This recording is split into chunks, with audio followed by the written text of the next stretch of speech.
उत्तर प्रदेश की सियासत में अभी 2027 का विधानसभा चुनाव दूर है, लेकिन बीजेपी ने चुनावी रणभूमि की तैयारी अभी से शुरू कर दी है।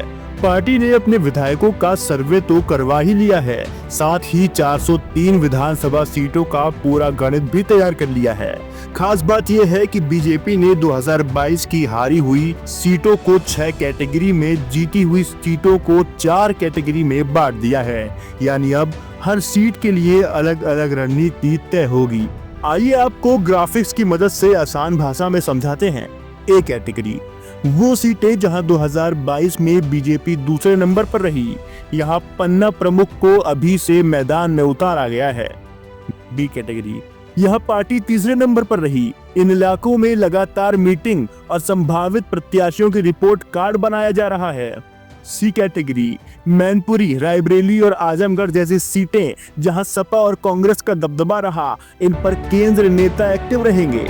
डी कैटेगरी वो सीटें जहां 2022 में हार मिली लेकिन उपचुनाव में जीत, यहां वही नेता जिम्मेदारी संभालेंगे जिन्होंने उपचुनाव जिताया था। ई कैटेगरी सहयोगी दलों की हारी हुई सीटें, यहाँ बीजेपी नेता मिलकर काम करेंगे। एफ कैटेगरी मुस्लिम बहुमूल्य सीटें, यहाँ पर मुस्लिम मोर्चा के पदाधिकारी तैनात होंगे। अब जरा जीती हुई सीटों का गणित भी समझ लेते हैं। ए कैटेगरी वो सीटें जहां बीजेपी भारी बहुमत से जीती, यहाँ पुरानी टीम ही एक्टिव रहेगी। बी कैटेगरी वो सीटें जहां 2017 में हार और 2022 में जीत मिली, वहां बूथवार समीक्षा होगी। सी कैटेगरी वो सीटें जहां प्रत्याशी किसी दूसरी पार्टी से आकर बीजेपी में लड़े और जीत गए, यहाँ ये आंकलन होगा कि जीत में प्रत्याशी का योगदान कितना था और पार्टी का कितना। डी कैटेगरी मुस्लिम बहुमूल्य इलाकों में जीती हुई सीटें जैसे रामपुर और कुंदरकी। कुल मिलाकर बीजेपी ने 2027 के लिए चुनावी शतरंज की बिसात बिछा दी है। हर सीट की अलग फाइल बनेगी और हर वर्ग के लिए अलग रणनीति।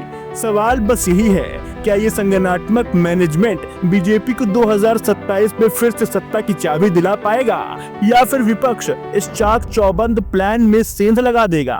डेस्क रिपोर्ट, स्पष्ट वक्ता। शर्मा क्यों रहा? दीदी कितनी शाय है ना? वो तो है। दीदी अपने हर बॉयफ्रेंड से ऐसी शर्माती है। प्रिया गोल्ड CNC, मीठे में नमकीन का ट्विस्ट।